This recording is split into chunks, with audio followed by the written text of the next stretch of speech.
25 मई 1998। जी हाँ, ये वही तिथि है जिसको आज हो चुके हैं 26 वर्ष, यानी कि 26 वर्ष पहले खरगोन जिले का एक भूभाग या खरगोन जिले की एक तहसील क्षेत्र कहे, आज वो अस्तित्व है बड़वानी जिले के नाम से। अभिवादन स्वीकार कीजिए बालकृष्ण बाबिस्कर का।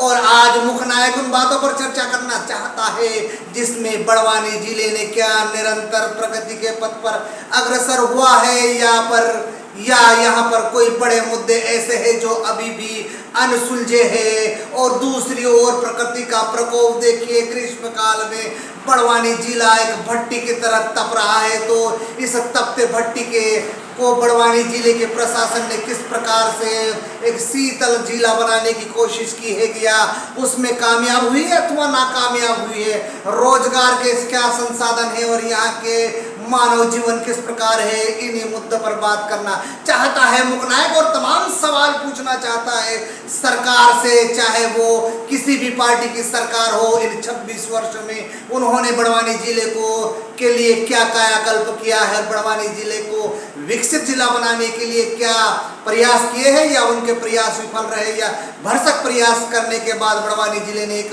बड़ा मुकाम हासिल किया है। हालांकि बड़वानी जिले का जो सबसे बड़ा क्षेत्र है सेंधवा जो कभी आपराधिक गतिविधियों के लिए कुख्यात था, उसमें क्या परिवर्तन हुआ है, और यहाँ का जो विकास का मापदंड था रोजगार, जी हाँ सबसे बड़ा मामला यहाँ क्या था, ऐसे तमाम विषय पर बात करता है मुख्य नायक। और सवाल भी खड़े करता है राज्य व्यवस्था से। पहले बात करते हैं बड़वानी जिले की बुनियाद, यानी कि बड़वानी जिले के इतिहास से। जहाँ तक बड़वानी नगर का सवाल है, वो सिसोदिया वंश का राजधानी थी और राजस्थान से आए हुए सिसोदिया वंश ने बड़वानी को बसाया था। और बड़वानी की भौतिक दृष्टिकोण से यदि बड़वानी पर नजर डाले तो बड़वानी जिले का जो दक्षिणी भाग है वो सतपुड़ा पर्वत श्रेणी से घिरा हुआ, जो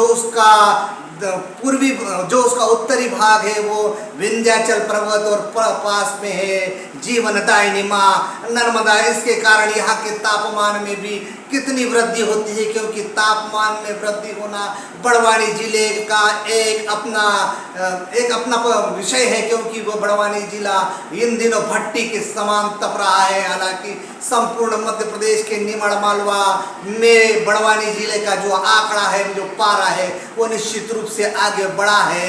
बहरहाल इसको नियंत्रित करने के लिए क्या किया गया है, या मकर रेखा प्रभावित करती है या कर्क रेखा प्रभावित करती है, ऐसे तमाम मुद्दे हैं जिनको बात की जाए तो वो विषय एक अलग होगा।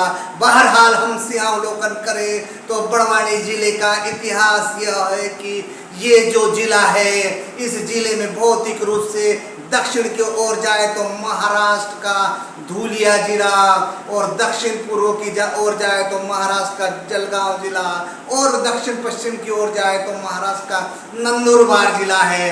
और नंदुरबार जिले में मध्य प्रदेश से और समीप जिले हैं धार जिला।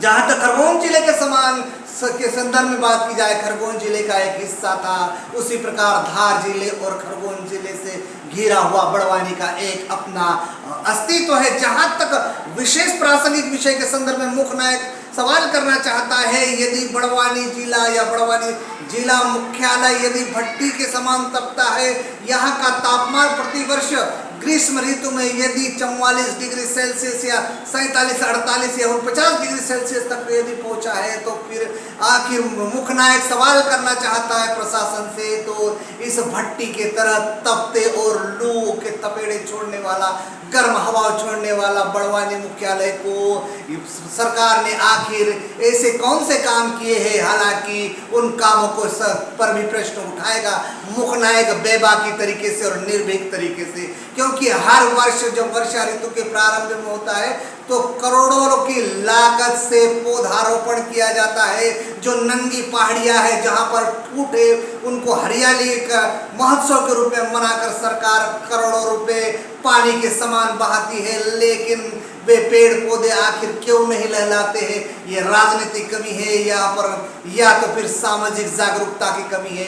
इस विषय पर भी सवाल करना चाहता है मुख्य नायक। और दूसरी बड़ी बात है रोजगार रोजगार, क्योंकि बड़वानी जिले में समय समय पर जब विधानसभा चुनाव हुए तो कभी कांग्रेस सत्ता में काबिज हुई तो कभी भारतीय जनता पार्टी, हालांकि तीसरे पार्टियों का कोई एक बड़ा वजूद नहीं रहा, हालांकि वोट प्रतिशत बड़ा है, लेकिन इन दोनों सरकारों ने समय समय पर बड़वानी जिले में राज किया है। लेकिन ये एक सबसे बड़ी समस्या रोजगार और उद्योग को लेकर है।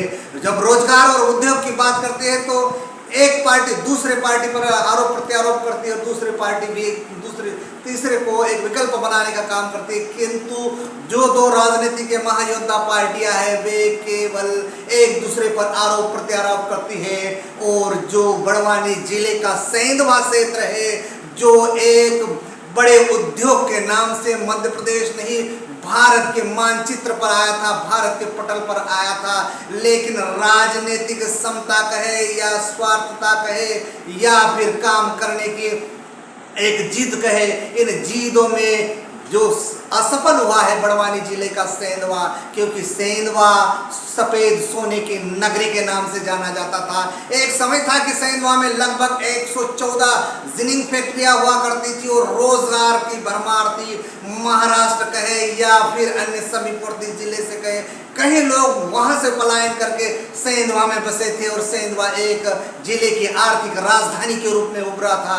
लेकिन सरकार की नियति कहे या नैतिक कहे या पॉलिसी कहे, उस नीति के तहत आखिर सेंधवा में रोजगार क्यों समाप्त हो गया, यहाँ की मंडियां महाराष्ट्र और पलायन क्यों कर गई, और सबसे बड़ी समस्या उभर कर यदि सामने आई तो बेरोजगारी को समाप्त करने के लिए या उसका उन्मूलन करने के लिए क्यों यहाँ के राजनेताओं ने बड़े स्तर पर कोई बड़े उद्योग स्थापित करने की कोशिश नहीं की, ये एक सवाल पूछना चाहता है मुखनायक। जहाँ तक अपराध का सवाल है, सेंधवा कभी कभी सुर्खियों में आता था अपराध को लेकर। और दूसरी सबसे बड़ी यहाँ की एक समस्या है, वो समस्या है हथियार तस्करी। जी हाँ, बड़वानी जिले के सेंधवा के समीप जो उमरटी गांव है और उसी प्रकार पलसूद में भी एक क्षेत्र है उंडी खोदरी, वहां पर हथियार निर्माण किए जाते हैं। हालांकि यहाँ पर एनआई ने भी छापा मारा और यहाँ की पुलिस भी समय समय पर सक्रिय रहती है, उसके बावजूद भी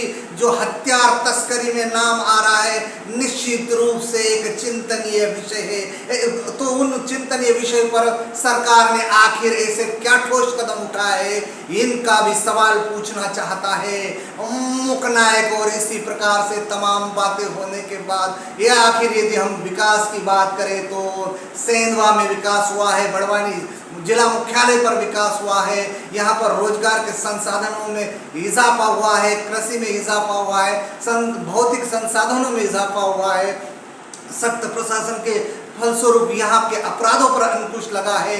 लेकिन ऐसे बड़े सवाल हैं जिन तक आज तक प्रशासन या सरकार नहीं पहुँच पाई। आखिर क्यों नहीं पहुँच पाई सरकार, पूछता है मुखनायक। नमस्कार।